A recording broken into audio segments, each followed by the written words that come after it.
Bhaktivedanta Swami Srila Prabhupada. Translation: those words which do not describe the glories of the Lord, who alone can sanctify the atmosphere of the whole universe, are considered by saintly persons to be like unto a place of pilgrimage for crows. Since the all perfect persons are inhabitants of the transcendental abode, they do not derive any pleasure there. Purport: crows and swans are not birds of the same feather because of their different mental attitudes. The fruitive workers or passionate men are compared to the crows, whereas the all perfect saintly persons are compared to the swans. The crows take pleasure in a place where garbage is thrown out, just as the passionate fruitive workers take pleasure in wine and women and places for gross sense pleasure. The swans do not take pleasure in the places where crows are assembled for conference and meetings. They are instead seen in the atmosphere of natural scenic beauty, where there are transparent reservoirs of water nicely decorated with stems of lotus flowers in variegated colors of natural beauty. That is the difference between the two classes of birds.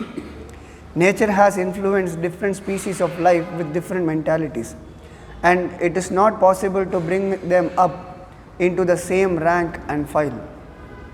Similarly, there are different kinds of literature for different types of men of different mentality. Mostly the marked literatures which attract men of the crows category are literatures containing refused remnants of sensuous topics. They are generally known as mundane talks in relation with the gross body and subtle mind.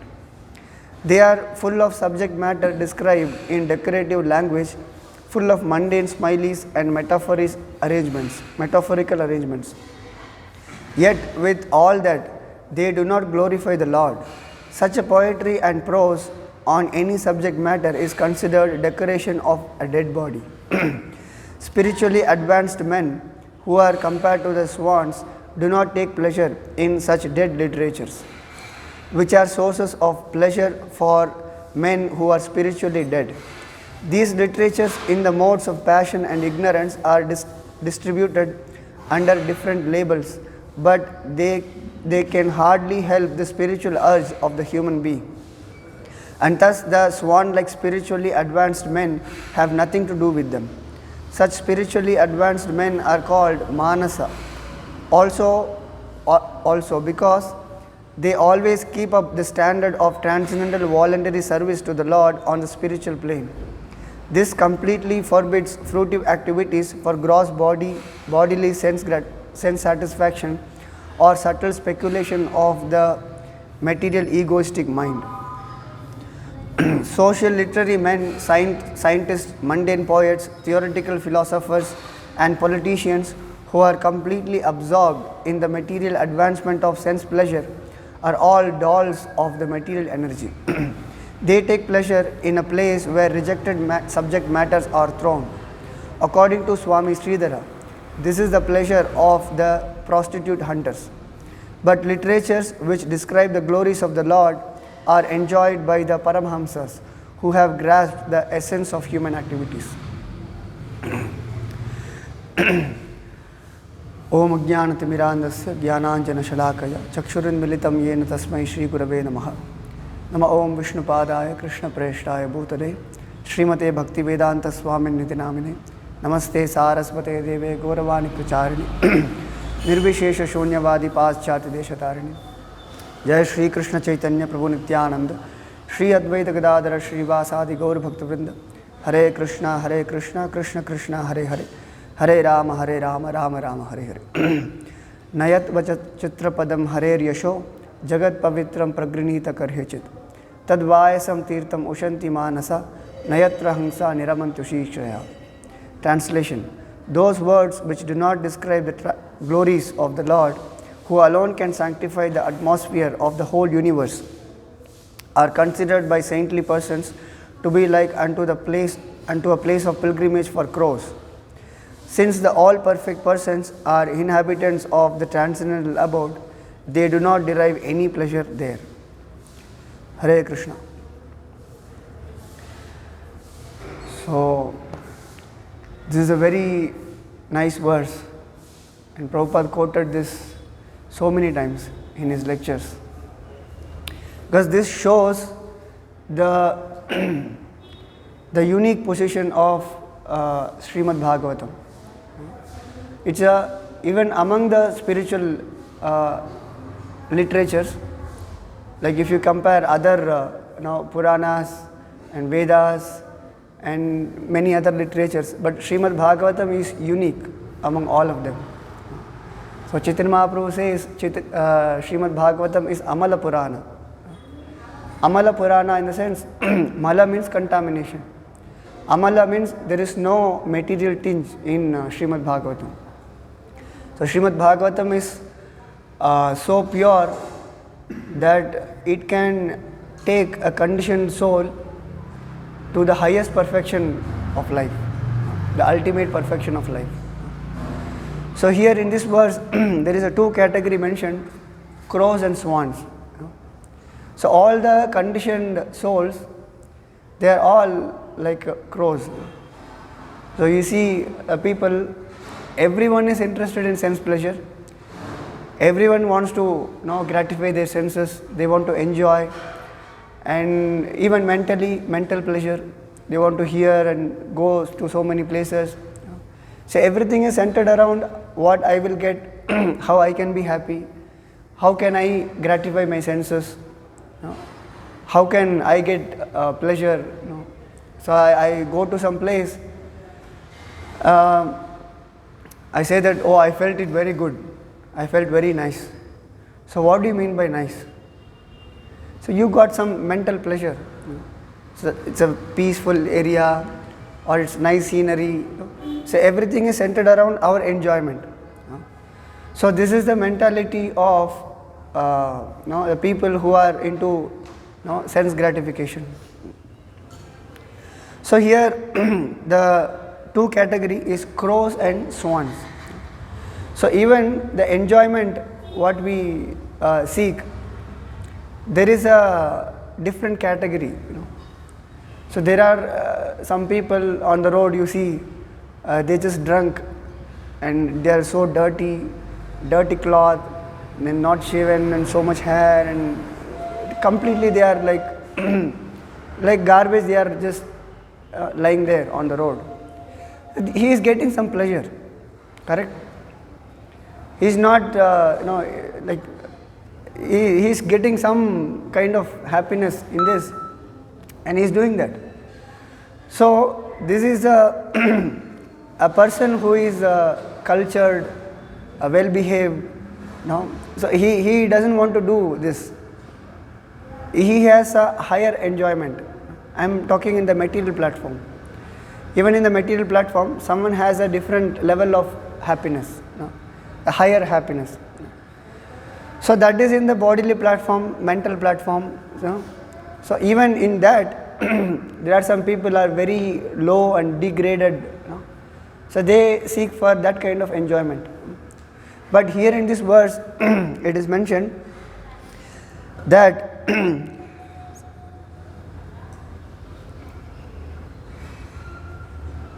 the saintly persons to be like unto the place of pilgrimage for the crows. So even materially, if someone is thinking that this is the enjoyment, even the saintly persons, they think even that enjoyment is like a place of pilgrimage for the crows. So here in the purport, in the first beginning, Prabhupada discriminates the nature of crows and swans. So what is the nature of crows and swans? So crows and swans are not birds of the same feather because of their different mental attitudes. They say birds of the same feather flock together. So here it is said crows and swans, they are not in the same level. Their enjoyment, their level of seeking happiness, that is different. So they take happiness in a filthy place, crows, where it's like a garbage. People don't think this like this is just a neglected place. So there crows take enjoyment. So generally you see if there is a dead body lying there, you see on top some 10 crows are roaming around to take that body. So that is the nature of crows. So crows take enjoyment in dead body. But swans are not like this. So here Prabhupada explains, swans do not take pleasure in the place where crows are assembled for the conference and meeting. They instead seen in the atmosphere of natural scenic beauty, where there are transparent reservoirs of water nicely decorated with lotus flowers and variegated colors of natural beauty. So here this natural beauty, it is spiritual. So what is the difference between dead body and a living body is, there is a spirit. That soul is missing in the dead body. The crows, they take pleasure in the material things. So in the purport elsewhere, Prabhupada mentions that if we take pleasure in the material, sensual things, this is like a decoration of a dead body. There is one point Prabhupada mentions. So what is the use of decorating a dead body? It's already dead. So in that way, crows take pleasure there. So here in the verse it is mentioned that Nayat vachas chitrapadam harer yasho. So here the word chitrapadam means very nicely decorated words. Padam means word. Chitrapadam means nicely decorated words. Like nice poetry, you form in a nice sentence, and nice, the meter, raga, everything is there. Vachas chitrapadam harer yasho. Na vachas chitra. Na means if you can present a literature with full literary, grammatical, in everywhere it is perfect, you can present it.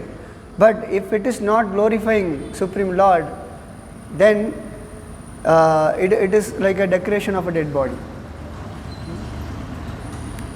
So here, the swan-like men will take enjoyment of the philosophy which is describing the glories of the Lord. So not the philosophy which is mental speculation. So many places we see, like recently we went to book distribution in a temple. So many people came, but people are not interested in taking a book or in spiritual activities. They just go and look for where I will get something. They buy something, eat something, take some, and then come back. So even there is a Mayavadi philosopher. He was giving a talk. So many times we heard from Prabhupada that they say, Mayavadi philosophers, they say that if Krishna says Manmana Bhavamat Bhakto Madhyajivam Namaskuru, so then they say it is not to Krishna, it is who is inside Krishna, who is Paramatma. So many times we heard this from Prabhupada. Exactly we heard this from that person. So he was giving lecture. So it is not to Krishna, it is who is inside Krishna. And if you worship Krishna, then Krishna is supreme. Krishna is Paramatma. Or if you worship Shiva, then Shiva is Paramatma. And if you worship Ramakrishna, then he is Paramatma. Because they are from Ramakrishna Mat. Jatomat Tatopat. So this we heard from Prabhupada many times in the lecture, but we never, of course, I never saw them speaking. So directly I was shocked. So there I was hearing, they kept a loudspeaker, I was hearing, it is not at all pleasing. So this is an offense to the Supreme Lord. So the second offense of the holy name is Shivasya Shri Vishnu Yagurunama Adisakalam Diyabhinnam Pashe Sakalau Harinama Hitakara. So to consider the names of demigods like Lord Shiva, Lord Brahma to be equal to or independent of the names of Lord Vishnu. So even to consider them equal to Krishna, then this is an offense. But this is directly blaspheming. So this is not to Krishna. So this is who is inside Krishna, Paramatma. So there is no inside and outside for Krishna. He is transcendental, spiritual.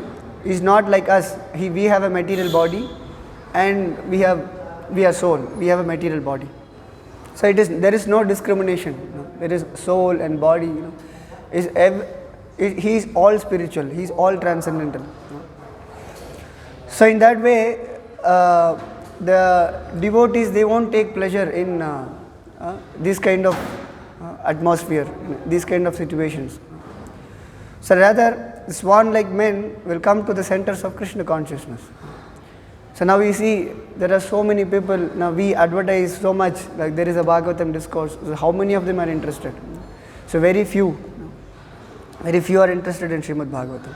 So where the philosophy is very clear, it's very clear and good philosophy, the education is there, education about soul, education about Krishna, what is the relationship between us and Krishna. It's a very clear philosophy. So the swan-like people, they take pleasure in this kind of scenery, the scenic beauty. The scenic beauty is here the glorification of the Supreme Lord. So when there is no glorification of the Lord, then it is like a filthy place.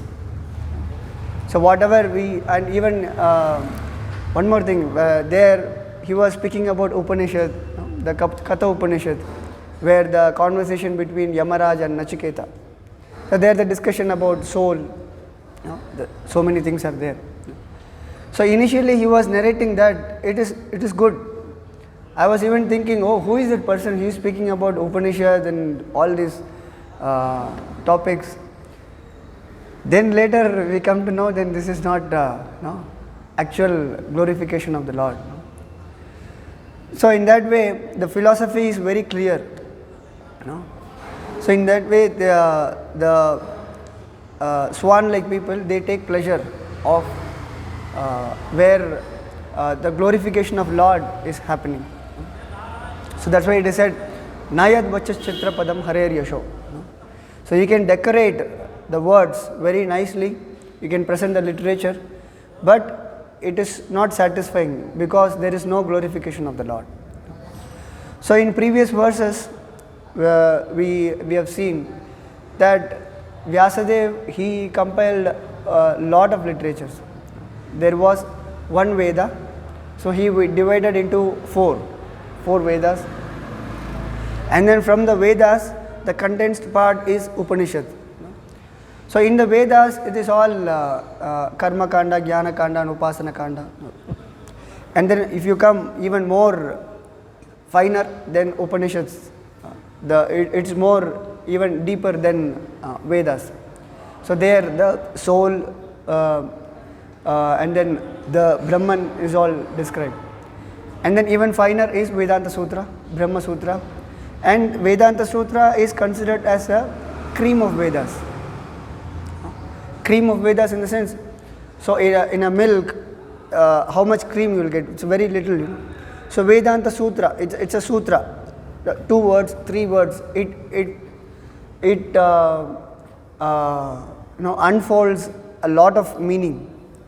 That's why it is sutra. So this is a natural commentary of the Vedanta Sutra, the cream of Vedas, and which is compiled by the author himself. So Vedanta Sutra is compiled by Vyasadeva, but after doing all this, even after writing Mahabharata, he was not satisfied. He was feeling despondent.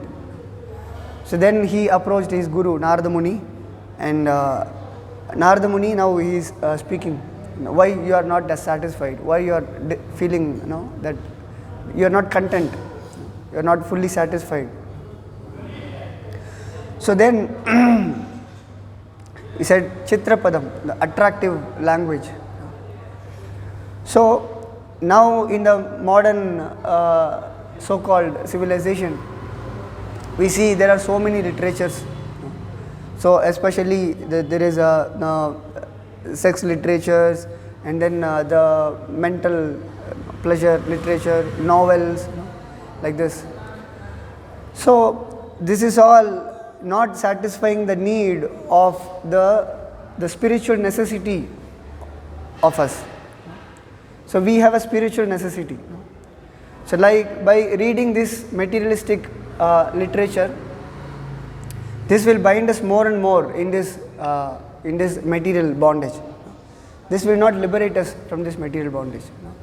So all these literatures, this is all mentioned as tad vayasam tirtham ushanti manasa. Vayasam, in the sense, this is crows. All these literatures, only crow-like people, they take pleasure in this kind of literatures.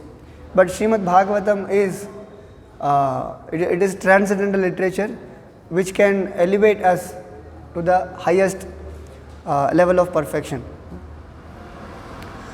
So we have to try to come to that level of swans. So now we are conditioned, now we are crow-like living beings.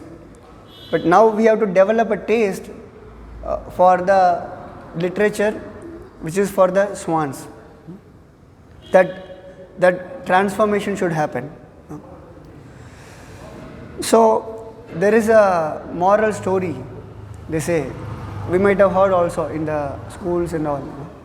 So there was a crow, and it was feeling very morose. Now why I'm not very attractive, I'm black, and I'm like nobody cares about me. So then he was feeling very morose. At that time he was seeing some peacocks. They are very colorful and they are dancing and people are attracted. If the peacock is coming and dancing and people are coming and looking at, so the crow is feeling very morose. So why I am not like this? So after some time the crow found some peacock feathers here and there. It collected all the peacock feathers and kept in the feathers and started dancing.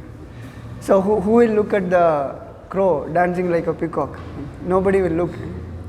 So now Prabhupada is mentioning that we have to become like a swan. So now we are conditioned. Now we have to come to the highest stage of life. We have to perfect our life. We have to transform our life. Not by this. Not by inserting the peacock feathers. This is artificial. So we have to come to the level by purification. By regularly hearing Srimad Bhagavatam, all our unwanted things, all our anarthas are cleared off and we become purified. By purification we can become swans, not by artificial means. So there are many Bhagavatam reciters. So they directly go to 10th canto. Prabhupada mentions this many times in the lectures. Directly they go to 10th canto, they describe about the pastimes of the Lord. They think that they are very advanced. But that is not the case. So Bhagavatam has to be read from the beginning, cover to cover. So 10th canto, of course, that is the heart of Bhagavatam. So we have to come to that level. But before that, those 9 cantos are for our purification. So 10th canto is describing about the direct pastimes of the Lord. All the confidential pastimes and all the leelas of the Supreme Lord. To understand that part of Srimad Bhagavatam, we have to qualify ourselves. All these 9 cantos will qualify ourselves as to read Srimad Bhagavatam. So this is like we are preparing ourselves to enter into the pastimes of the Lord. So these 9 cantos, this is like a clearing stage. we clear all our anarthas, then we come to that level. Then we will be able to relish those pastimes. Otherwise, once Bhakti Vikas Maharaj said that when we chant the holy name, or when we hear those confidential pastimes of the Lord with anarthas, then it can increase our anarthas. So when yesterday in the class, Prabhu was mentioning that we are growing a plant and every day we are watering. So when we water, side by side there are some weeds also. The weeds also, they take energy, and they also grow. So regularly we have to cut those weeds and we have to take care of the plant. So now bhakti is considered as a plant, bhakti lata. The bhakti lata bija, the seed is given, and we have to regularly water the plant and grow it. So when we grow, these weeds also will grow. So regularly we have to take care and cut those weeds, cut those unwanted desires, material desires, labh, puja, pratishtha. So these weeds we have to cut out. So when we develop those weeds and still we water, the weeds will take the energy and it grows even faster. Even if you have some idea of growing plant, you will understand. So when you plant the weeds, the unwanted things, that will grow faster. So in that way, when we do bhakti or when we chant, with material desires, our material desires will increase. So we have to be careful and we have to be very cautious that to clear these weeds and grow the bhakti lata consciously. So in that way, our intention is to convert the crow-like people to swans. That is the Krishna conscious philosophy.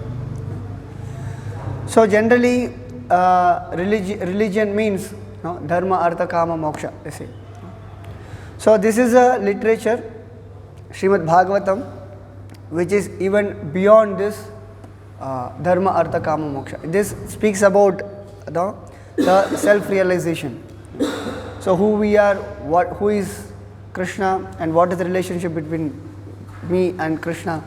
The relationship we have to understand. This is a beginning of the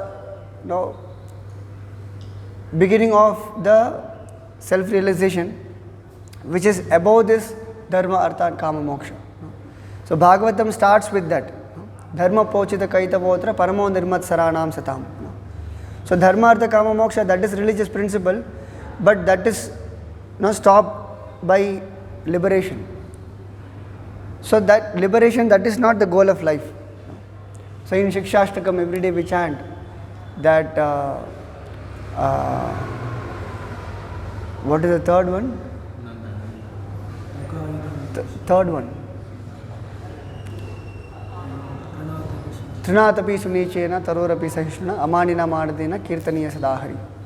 The next one. Nadaram nachanam nasundarim kavitam va jagadisha kamaye mama janmani janmanishwari bhavatar bhakti rahitu kitvai. So here Chaitanya Mahaprabhu says that I don't want wealth, I don't want followers, I don't want anything. Kavitam va jagadisha kamaye. I just want to engage in devotional service of the Lord, life after life. Mama janmani janmanishwari bhavatar bhakti rahitu kitvai. Life after life, I want to engage in devotional service of the Lord. So this is the point we have to understand by practicing devotional service. So this point Srimad Bhagavatam emphasizes. So dharma prochita kaitavotra paramo nirmat sarana. So this is mentioned as kaitava dharma. So dharma, artha, kama, moksha, this is all religious principles, but this is not the ultimate destination of a living being. It's a kaitava dharma. So after that, the self-realization starts. Who am I? Who is God? The relationship, devotional service. You engage in devotional service. So then it will lead us to the ultimate destination. So, not for self-realization, dharma or karma, it is required or not?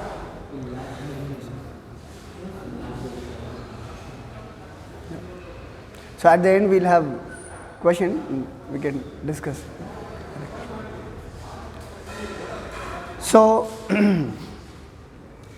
so the training is required.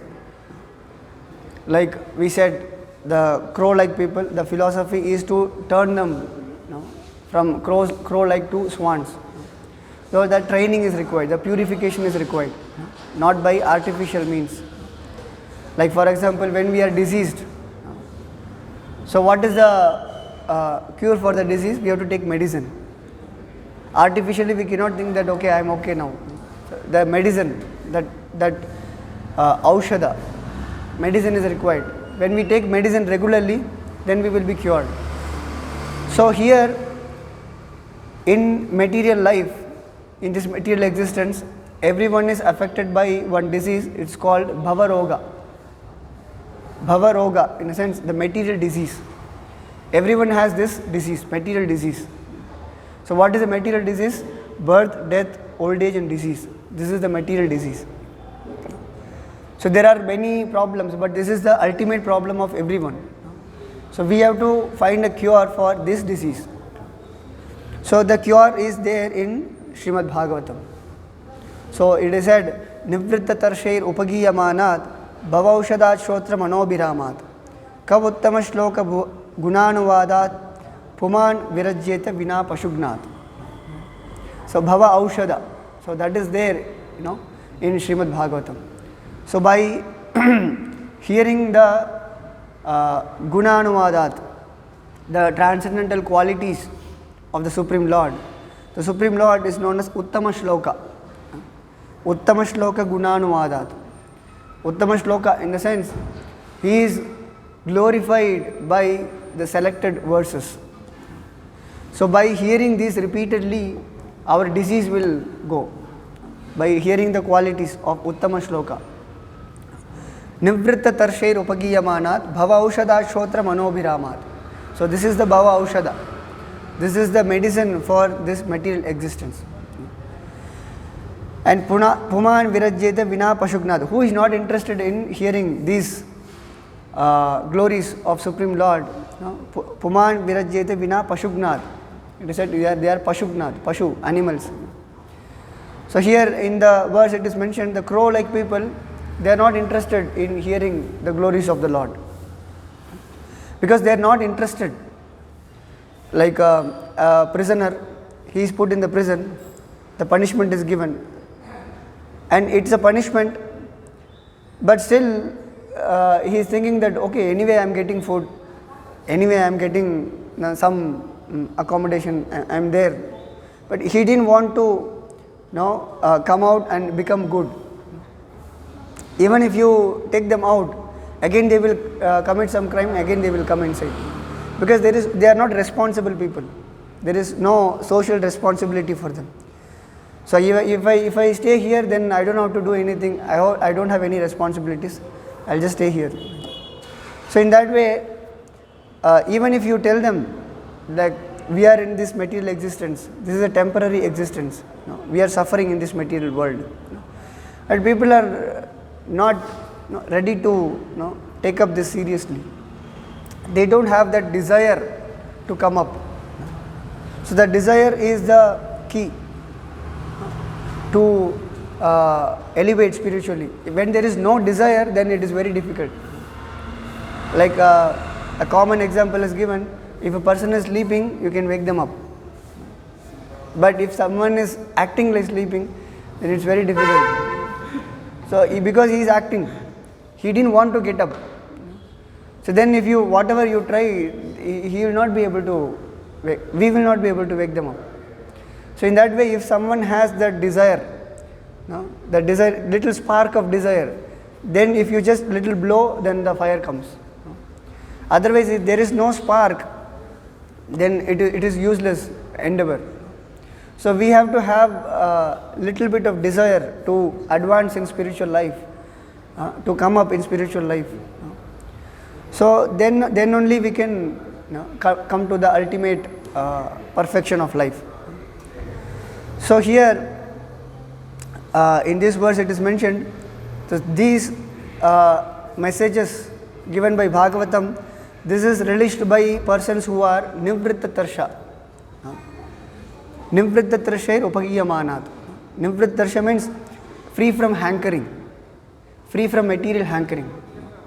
So if someone is too much desire, like I want this, I want that, I want to enjoy, so for them this message won't appeal. So if you tell them no, like we have to stop sense gratification, no, we are not this body, we are soul, and we have to serve Krishna. So because their level is how I can enjoy, that sensual pleasure is there, that hankering is there. Hankering is there, like now when we do something, in your mind you are thinking about something like what will happen next, how will I get money, tomorrow I have to submit one project, I didn't finish the project. If you think like this, then you cannot involve in anything. So if someone is too much into material things, material hankerings, then they won't be interested in the message of Srimad Bhagavatam. To understand Srimad Bhagavatam, the first qualification is the material hankering should not be there. Free from material hankering. Nivritta trishna, it is mentioned. Nivritta trishir upagiyamanat bhavaushada shrotra manovirama. So when we are free from hankering, then we will have the taste to hear about Srimad Bhagavatam. By hearing Srimad Bhagavatam, then we can come to the ultimate perfection of life. So here Parikshit Maharaj, he inquired from Shukadeva Goswami. So he had everything. He was the emperor. He was ruling the entire universe. So he was there, but as soon as he heard that he had only 7 days, so then he wanted to understand what is the purpose of life. So now if we have 7 days, then what we will do? We will secure our bank balance. We will write a will. We will settle all these things. Because we have hankerings. What will happen? What will happen to my sons? What will happen? This, so many things. So but he was a devotee of the Lord. As soon as he heard that I have only 7 days, he got a notice period. So then he wanted to understand what is the purpose of life. Then he inquired about Shukadeva Goswami.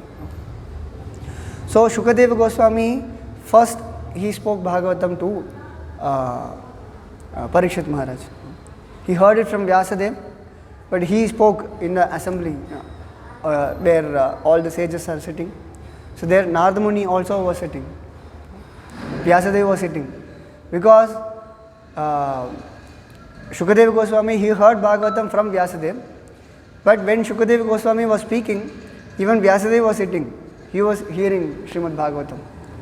Because it is mentioned, Shukamukad Amrita Drabya Samhitam. So because when it is coming from Shukadeva Goswami's mouth, it is even more tastier. So he spoke Srimad Bhagavatam. So even it is said, like a fruit which is eaten by parrot, it is even more tastier. So Shuka means parrot. There is a past name. Previously he was a parrot. He heard Bhagavatam from Lord Shiva. So he is a Shukamukad Amrita Drabya Samhitam. When it is coming from Shukadeva Goswami's mouth, it is even more nectar, even more tastier. So even Vyasadeva, Narada Muni, everyone was sitting and hearing Srimad Bhagavatam. So this is the boundless mercy of Shukadeva Goswami who spoke Srimad Bhagavatam. It's a very confidential message. So not everyone can understand this. So this is for the Paramahamsas. So in the Bhagavatam, in the beginning of Bhagavatam, it is mentioned that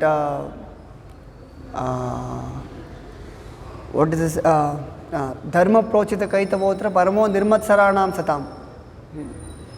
Paramo nirmatsaranam satam. Matsarata means quarrel, always Matsarata means you are always fighting, quarrel. No, nirmatsaranam satam. Satam means devotees or pure, who are pure in heart. So Bhagavatam is meant for them. Paramo nirmatsaranam satam. They are Paramahamsas. So they are Bhagavatam. This message is not for the crow-like people. They are swans, Hamsa. This is for the Paramahamsas, who are free from hankering, free from material desires. So this kind of swan-like people, they can understand the message of Srimad Bhagavatam. So this is the boundless mercy of Shukadeva Goswami, who spoke Srimad Bhagavatam. So he experienced it, he relished it, and whatever he is relishing, he is speaking in Srimad Bhagavatam. So it is said, Yasyanubhavam Akila Shrutisaram Ekam. Akila Shrutisaram Ekam. So Akila Shruti, Shruti means the Vedic knowledge. Akila Shruti Saram Ekam. Saram means the essence. Ekam. That is Srimad Bhagavatam. So Srimad Bhagavatam is the essence of all Vedic knowledge. And Yasya Anubhavam. The Shukadeva Goswami, he spoke Srimad Bhagavatam. He spoke about his realization of Srimad Bhagavatam. So he heard it from Vyasadeva. So when Shukadeva Goswami was speaking Bhagavatam, he was speaking his realization about Srimad Bhagavatam. So when he adds his realization, this becomes more nectar. So in that way, this is the mercy given by Shukadeva Goswami. Because in Kali Yuga, we cannot understand Vedas, and this is in the Vedas, Krishna is Paroksha. Paroksha in the sense hidden. We cannot understand Krishna directly by reading Vedas. So by mercifully, Shukadeva Goswami has spoken Srimad Bhagavatam. So it is said, Yasyanubhavam Akila Shrutisaram Ekam Adhyatma Deepam Atititi Shatam Tamondam. Tamo Andam. Andam means dark. Tamo Andam. Who are in the darkest region of ignorance. So even in Srimad Bhagavatam, there is one picture mentioned that Vyasadeva is showing Srimad Bhagavatam. So from there light is coming. So the other parts of the world, it is dark. So where the Bhagavatam is, that is light. That is the light. Bhagavatam. So Adhyatma Deepam Atiti Tirshatam Tamondam. This is the Adhyatma Deepam, light. So by this light we can see what is the actual truth. Adhyatma Deepam Atiti Tirshatam Tamondam. Who are in the darkest region of ignorance, they can come to light by taking shelter of Srimad Bhagavatam. And Samsarinam Karunayaha Purana Guhyam. Samsarinam, people who are stuck in this samsara. What is samsara? Birth, death cycle. So Punarapi Jananam, Punarapi Maranam. This birth, death cycle, repeatedly it is going on. So people who are stuck in this samsara, Samsarinam Karunayaha Purana Guhyam. Mercifully, Shukadeva Goswami has given this Purana Guhyam. Guhyam means secret, confidential. So this confidential message is given by Shukadeva Goswami by his boundless mercy. Samsarinam Karunayaha. By his mercy, he gave this message, Srimad Bhagavatam. Purana Guhyam. Tam Vyasa Sonam Upayami Gurum Muninam. Tam Vyasa Sonam. So who is the son of Vyasa? Shukadeva Goswami. This is actually pranam mantra of Shukadeva Goswami. So Suta Goswami is praying to Shukadeva Goswami before starting to speak Srimad Bhagavatam. Before starting, he is offering his obeisances to Shukadeva Goswami to get his mercy. So here he is mentioning Tam Vyasa Sonam. He is the son of Vyasadev. Upayami Gurum Muninam. To all the munis, all the thoughtful people, he is a guru. He is a guru of all the thoughtful people. So Shukadeva Goswami is a representative, the first representative of Srimad Bhagavatam. He heard it from Vyasadev and he spoke to Parishad Maharaj. And then in that assembly, Suta Goswami also was there. Then again he spoke to sages headed by Shaunak Rishi in Naimisharanya. So he is Shukadeva Goswami is the master of all the thoughtful people, devotees. So this is the greatest mercy we got in the form of Srimad Bhagavatam. So to appreciate the message of Srimad Bhagavatam, we have to come to that level. So we have to understand how we are conditioned in this material world. So we have to purify the conditioned nature. The purification takes longer time. So that day we are discussing about the stages of bhakti, Shraddha, the faith, and then if you have little faith, and then you come to the association of devotees, sadhu sangha. And when you are in the association of devotees, you see the devotees how they are practicing. So then you also aspire to practice. Then bhajana kriya. Then you also get diksha, and then you practice more seriously. Diksha means commitment. It's a commit. I will follow. And then the fourth stage is anartha nivriti. So this stage, it takes very, very long time. It may take years or even lifetimes. So someone may come to that level of bhajana kriya. They can come and they can start. Diksha means initiation. You start it, but after starting, it goes on. It depends on the seriousness of the practitioner. So then it takes lifetime maybe. It depends on how seriously we are practicing. Like if you see the graph, the first 3 levels it goes like this, and then the 4th stage it goes like this for long time, for maybe lifetime, years. We cannot say. So that's why the conditioned soul is now addressed as eternally conditioned. Eternally conditioned in the sense, it doesn't mean that eternally they will be conditioned. It's not like this.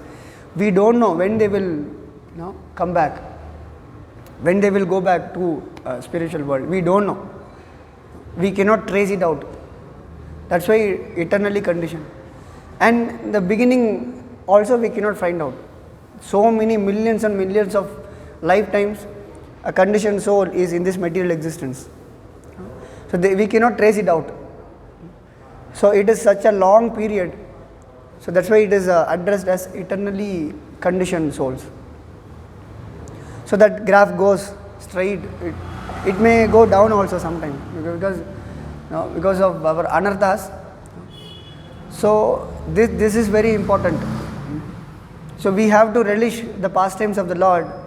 We have to relish that is the ultimate perfection. But directly if we go and try to understand those pastimes, then that may give the reverse effect.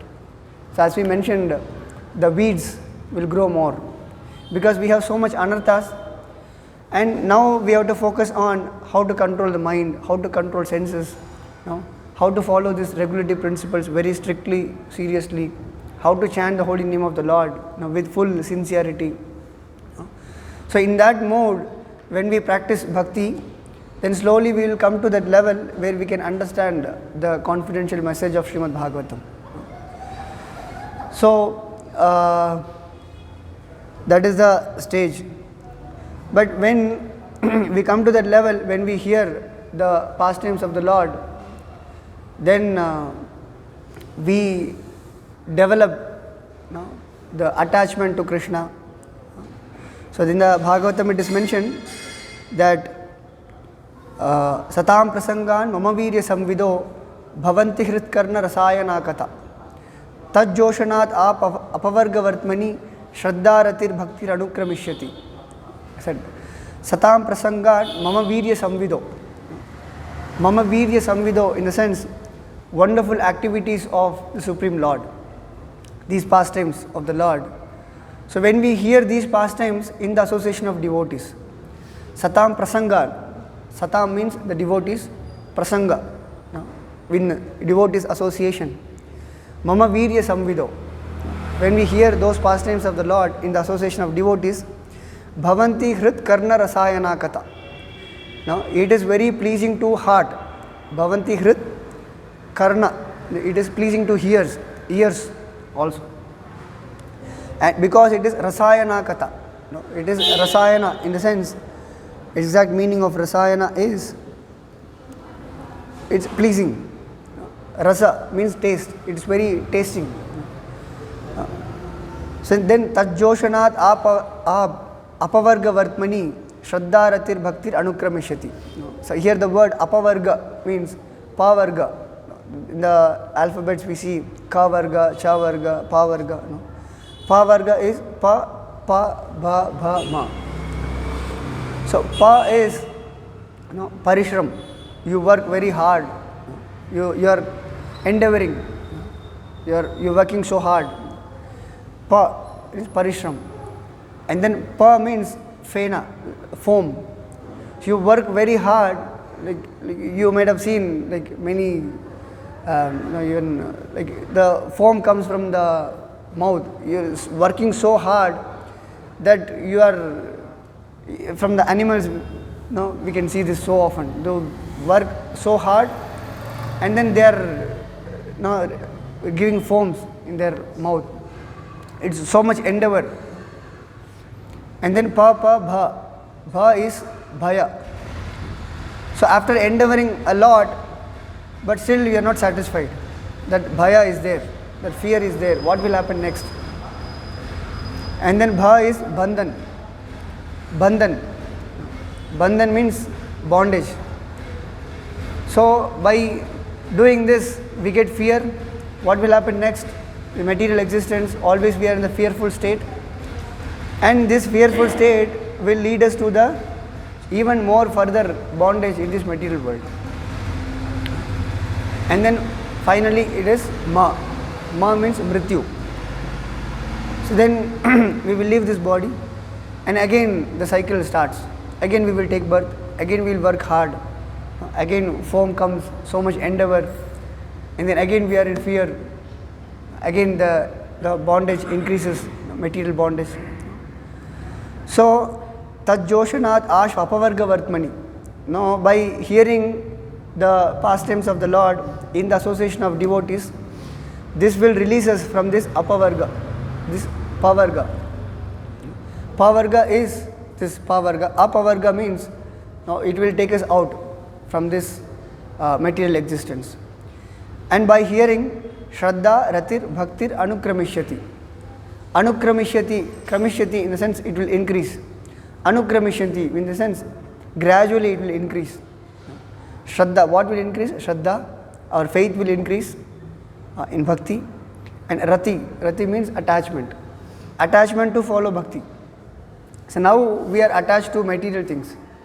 Now we are attached to home, family, this is mine, my home, everything mine. Material attachment is there. So this attachment will reduce, and the attachment to follow bhakti, attachment to Krishna, attachment for chanting, attachment for hearing the glories of the Lord, this will increase. And Shraddha Ratir Bhaktir Anukramishati. So this will increase slowly. So in the association of pure devotees, discussion of the pastimes and activities of the Supreme Personality of Godhead is very pleasing and satisfying to the ear and the heart. By cultivating such knowledge, one gradually becomes advanced on the path of liberation, and thereafter he is freed from his attraction, becomes fixed. Then real devotion and devotional service begins. So there the point where we actually begin our devotion. Now this is a purification process. Actual devotion is when we are attracted to follow spiritual life, when we are attached to Krishna, when we are attached to the service of Krishna. So then that is the beginning point of actual devotional service. So that is that attachment. With attachment we are doing that service. Raga anuga bhakti. It is spontaneous. So there is a example given for spontaneous is, so when we like for example something coming and touching our ears, immediately our eyelid closes. We are not doing anything. Automatically eyelid closes. That is spontaneous. Without our care, automatically it is happening. That is spontaneous. So that is spontaneous devotional service. Spontaneously we are doing without. Now we are forcing ourselves. We don't want to come for Mangalarati. We don't want to chant. We don't want to hear Bhagavatam. But it is sadhana bhakti. Sadhana bhakti is regulated bhakti. So even though we don't like it, so we have to do it. So because it is a medicine, now we are taking Bhava Aushadha. So we are taking this medicine. Medicine, the children, they don't like medicine. But sometimes it is forced. You have to take this medicine, it is good. So now, it is not exactly like a force. It is actually, there is some taste. That's why we are doing it, For years and years, we are continuing, So once one devotee asked to Maharaj that, why every day we are attending Mangalarati, it's very boring. He said, very initial stage. It just started bhakti. He said, Maharaj said, 40 years I am doing it. I'm not feeling boring. I feel, when I will come for Mangalarati, I have so much enthusiasm to come for Mangalarati. So even in Mangalarati, we sing Guru Ashtak. The same song, we sing years and years. And even the same tune. We just sing the same thing. But it is not boring. So it is not force in the sense, it is not exactly like someone is forcing, I don't want to do it, but still, what can I do? I am put in this situation. It is not like that. It is not that kind of force. We have some taste, but still we are not fully, still that material contamination is there, still that hankering is there. So we have to come out of that hankering, that material desires fully. Then we will be able to actually relish the pastimes of the Lord. Actually relish the glories of the Lord. So now we are not able to, because that conditioning is there. So by hearing, there is no other remedy. So we have to hear more and more. That is the only remedy. So if you are not able to chant properly, there is no other alternative. Chanting is the only alternative. If you are not able to chant properly, you try to chant properly. That is the only solution. So by hearing also, you are not able to hear, not inclined to hear, then hear more and more, then you will be inclined. So regularly we have to have a practice that regularly I will chant, regularly I will hear lectures of Prabhupada, lectures of devotees, advanced devotees, reading Bhagavatam, Bhagavad Gita. Before Bhagavatam, we have to read Bhagavad Gita and understand the philosophy. So that is required. Then we can become like Swan. Now we are like crows. Now we are searching happiness in a filthy place. So now when we are purified, then we will become Swan. The purification is the process.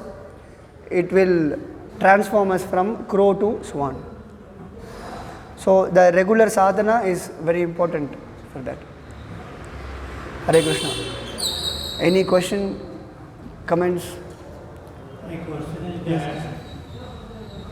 when Skit Raja came to that meeting of all the saints are there, he had some questions in his mind. What was the question? He had not discussed these things. And what was the answer given by Sudev? He have not mentioned at all.